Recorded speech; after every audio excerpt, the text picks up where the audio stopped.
Hello guys, welcome back. So let's start with a new topic, that is joints present in our lower limb. So I've made tables and I've divided them for each joint. So starting first with the hip joint. Now what forms the hip joint? Write down first. So hip joint is formed by the head of femur. The head of femur bone attaches to the acetabulum of the pelvic cavity. Head of femur attaches to acetabulum of pelvic cavity. You remember when we were doing pelvic bones, I showed you the acetabulum cavity, which was formed by all the three pelvic bone, right? Ilium, ischium and pubis. And we did head of the femur when we were doing the femur bone. Now this joint, write down, it is ball and socket joint. Now this ball and socket joint provides a variety of movements, okay? So write down ball and socket joint, and this ball and socket joint, it comes under the type of synovial joint. So it is synovial joint, and these synovial joints are also known as movable joints. What they are known as movable joints, because you can easily move them, okay? Ball and socket joint is one more in our body. Where do you know it? It is in the shoulder. So shoulder joint is also ball and socket. Similarly, hip joint is also ball and socket joint, okay? And they both come under the main group of joint, which is synovial joint, okay? Let's look at the functions of this hip joint. So write down the topic, functions of hip joint. So make column for it. First function it does is abduction, okay? Second, write down adduction. Almost all the functions could be performed by this joint because it is highly movable. Ball and socket joint provides a lot of functions, movements, okay? So next is flexion, and lastly it is extension. Now you should know the muscles which are doing or carrying out these functions, okay? So abduction is carried out specifically by gluteus medius muscle. You remember the gluteal region muscles, we have done this in it, okay? Gluteus medius, gluteus minimus, and write down tensor fasciae lata. Tensor fasciae lata, okay? So one muscle, two muscle and three muscle. Three muscles together will carry out the abduction at your hip joint. The adduction is by medial compartment muscle. So you know the medial compartment muscles, right? Medial compartment of the thigh was responsible for adduction. We had adductor longus, brevis, adductor magnus in this compartment, okay? So medial compartment of thigh muscles. All the muscles which are present in this compartment will help you carry out adduction, okay? The flexion is carried out by two muscles. Flexion is by two muscles. Write down iliacus and another is psoas major. Psoas major, okay? The two main muscles which carried out flexion is iliacus and psoas major, but they need assistance with two other muscles, and those assistant muscles are sartorius and quadriceps femoris.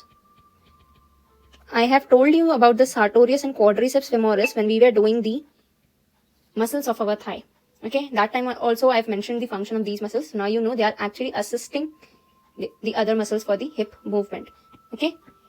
Now this extension, it is carried out specifically by gluteus medius. Once again gluteus medius, okay?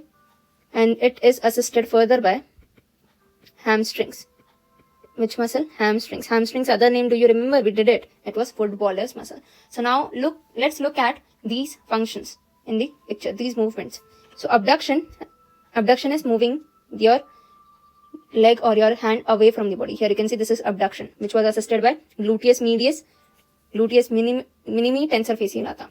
This adduction, which will be carried out by the medial compartment of the thigh muscles, right? Flexion, you can see flexion here, the angle is decreasing, right? And in extension, you can see these leg will come like this, okay, at the back side. So here what happens?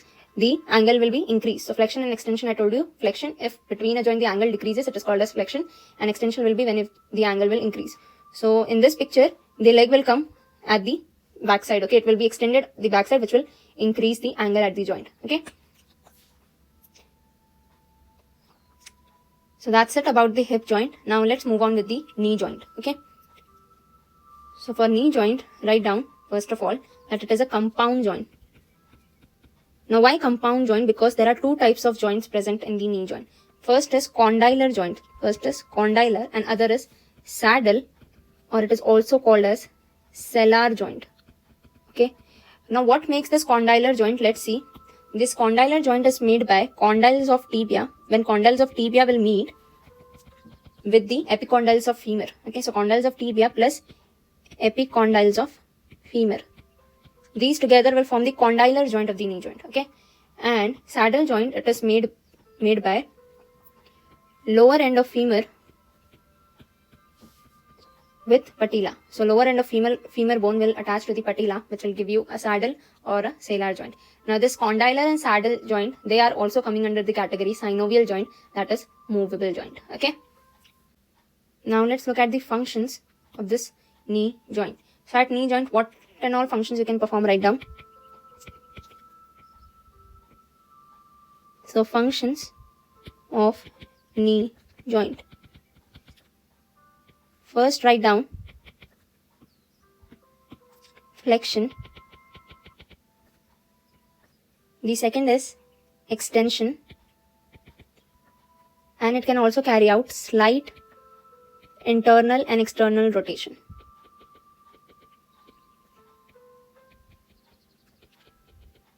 Let's look at the muscle which will carry out your extension and flexion. Okay. So flexion is carried out by hamstring muscles. Which muscle will carry out flexion at knee joint? Hamstring muscles. And assisted, write down assisted by sartorius. Assisted by sartorius. Extension is carried out by quadriceps. Extension is carried out by quadriceps and assisted by tensor fasciae lata. By which muscle? Tensor fasciae lata. Okay. So that's it about the knee joint as well. I hope this was very easy. Okay, you just have to remember the type of joint. You just have to remember who formed the joint and the functions. The functions are also very easy when you already know the muscles. Okay. Now let's do the knee bursa. Now what do you mean by bursa? First write down. Bursa, it is a sac filled with synovial fluid. Now what is synovial fluid? Synovial fluid, it is a slippery fluid or slippery substance which helps to reduce the friction when there is any movement of the joint. Okay. It is, so write down, it is a sac filled with synovial fluid. Filled with synovial fluid. Or write down slippery substance. In simple language, we call the synovial fluid as slippery substance. For what? To reduce friction in the joint. Okay. Now, we are learning this knee bursa of the anterior region of the patella. Okay, so this knee bursa, it is present on anterior, or you can say in front of patella. So the bursa which I'll be listing down, they are present right in front of your knee cap. Okay. So starting with the first one, suprapatellar bursa. Suprapatellar bursa. Another is prepatellar bursa. Infrapatellar bursa is the last one. Infrapatellar bursa. Now what does it mean? I'll draw it for you. If this is your patella, okay, right, the triangle shape bone. Okay, so here on the superior surface the bursa is present. This is the suprapatellar bursa. Okay, this front part, this is the prepatellar bursa. What it is? Prepatellar bursa. And this inferiorly will be present your infrapatellar bursa. What it will present? Infrapatellar bursa. Okay, so now you know the location of it. Now let's look at them. This suprapatellar bursa, what it does, write down. The suprapatellar bursa, it helps quadriceps tendon. It will help the quadriceps tendon. The suprapatellar bursa is present on the base of the patella, and I have told you previously also that on the base of the patella, which tendon attaches? Quadriceps tendon attaches, right? That's why it is called as sesamoid bone, because it is embedded in the tendon of the quadriceps femoris, right? So suprapatellar bursa location is at base. So here it will help which tendon? Here it helps quadriceps tendon to help in movement. Write down, to help in movement of knee while flexing and extending it. So it will help your knee joint to flex and to extend. Okay. The suprapatellar bursa will be helping in this movement. And this prepatellar bursa, write down, it is also known as housemaid's and carpenter's knee. Now the reason for it is where this prepatellar bursa is present, right in front of the patella, right? So the housemaids, they sit on their knees and they clean the floors, right? So what happens? This they are putting most of their weight and for a lot of time onto their knees, right at this peripatellar bursa. So such people have problems in their knee joint at this peripatellar bursa. So it was given the name as housemaids and carpenter's knee. Similarly, inferior patellar bursa is also given a name. The name is clergyman's knee. Now, what do you mean by clergyman's knee? It means that people who pray for a long time. Praying means they kneel down, right? When they kneel down, their infrapatellar side is touching the floor. Okay, this can cause them infrapatellar bursitis if they kneel for a very long time. Okay, so praying position, it means praying position, praying man, write down, or kneeling for a long time. So it is given the name as clergyman's knee, the person who prays for a very long time by kneeling. Okay, and it is given one more name, and it is important. Write down that it is also known as vicar's knee.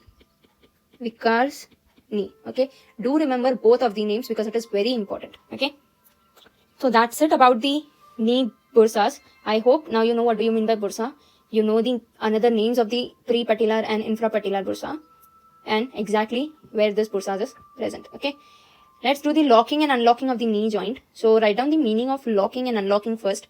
Now locking, you can imagine the knee when a person is standing. So their leg is completely extended, right? Or completely straight. So write down when person is standing. What is the locking knee position? For that you can remember this example. When a person is standing, or you can write when leg is completely straight. When leg is completely straight. Okay. Now for unlocking, write down what does this unlocking mean. Suppose for this you can imagine the position where a person is sitting on a chair and his legs are touching the floor. Okay. Or a person has bent his leg at the knee. Okay. So write down when leg is bended at knee joint, basically flexion. Okay. If there is flexion at the knee joint, at that time it is called as unlocked knee. Okay. Or write down while sitting on a chair with legs down on floor. I hope this is clear. This position is clear to you. Now let's know the muscle which will be carrying out this locking and unlocking. The locking is done by the quadriceps femoris. Locking is done by the quadriceps femoris muscle, and this do the extension of 15 degree. Okay, so extension of 15 degree is carried out by quadriceps femoris, and it will help you lock the knee joint. This unlocking is done by popliteus muscle. So if someone asks you what is the unlocking muscle of knee joint, so it is popliteus muscle. What it is? Popliteus muscle unlocks the knee joint. It will just help you unlock the knee joint. Okay, and where it is present? It is present at the popliteal fossa. Okay, but the actual flexion of this knee, because I told you unlocking is basically flexing and locking is extending. Okay, so you can write also known as flexion, and for locking you can write also known as extending. Okay, so for flexing, this is carried out by hamstring muscle. So once the knee is unlocked by the popliteus muscle, the flexion will be carried out by hamstring. So after that, hamstring muscle carries out flexion. Okay, and write down the note, the important part of this unlocking, that hamstrings cannot act, means they cannot flex your knee unless it is unlocked by the popliteus muscle. So cannot act on locked knee. So first the knee needs to be unlocked by the popliteus muscle, then the hamstring will start acting and carry out the flexion. Okay, so I hope this locking and unlocking is clear to you. Okay, and remember the muscles which is carrying out locking and the muscle which will be carrying out the unlocking of the knee joint. Now let's do the ankle joint. Very easy. Okay, so first of all write down what it is formed by. So ankle joint is formed by 3 bones, formed by tibia, by fibula and talus bones. Okay, write the note no calcaneus, because they give the question, okay, where they ask you which bone doesn't form the ankle joint, and in that they will give you tibia, fibula, talus, calcaneus. So you must know that calcaneus bone do not form the ankle joint. So no calcaneus. Okay, Now, what is the type of this ankle joint? This ankle joint is hinge joint. Hinge joint means joint which moves in one direction. They can either do flexion, they can either do extension. Okay. So write down, it is hinge joint, which is one direction joint. Okay. This hinge joint, it also comes under the category of synovial joint or movable joint. Okay. Write down its function. So function of ankle joint are two. They do plantar flexion and dorsiflexion. What they can carry out, plantar flexion and dorsiflexion. Now what does it mean? You can look at this picture. So this is the plantar flexion. Okay. Plantar flexion is where you will be considering the angle, the posterior angle. And in dorsiflexion, you will be considering the anterior angle. Okay. So in plantar flexion, plantar means sole surface, right? So here the angle is decreasing on the posterior side. This is called as plantar flexion. This dorsiflexion, you can see the angle is decreasing on the anterior side. Okay. So I hope this is clear. Okay. Now the subtalar joint. Write down the bones involved in the subtalar joint. It is talus and calcaneus bone. The joint between the talus and the calcaneus bone, it is called as subtalar joint. Okay. Now the function of the subtalar joint, write down. Function it will do. It has two functions, eversion and inversion. I know these words are new, completely new. I have never used these words before. So let's know the meaning of it. Okay. Eversion means movement towards lateral side. Eversion means movements towards lateral side. And inversion means movements towards medial side. Now what does that mean? Let's look through the picture. Okay. So here you are seeing that movement is done towards the medial side. Medial is towards the midline, right? So this is called as inversion. Okay. And here the movement is done towards the lateral side. So this is called as eversion. Okay. So I hope now this eversion and inversion is clear to you. So let's look at the muscles which will carry out eversion and inversion. The eversion is carried out by peroneal muscles. So peroneus, write down peroneus longus, peroneus brevis, because lateral side movement. So the muscle will be of the lateral compartment. And one more peroneus will come, that is peroneus tertius. So all the peroneal muscle will be carrying out this eversion. Okay. And inversion, it is carried out by tibialis anterior and posterior. Tibialis anterior and tibialis posterior muscle. Okay. So that's all about the joints of our lower limb. I hope everything is clear. So thank you.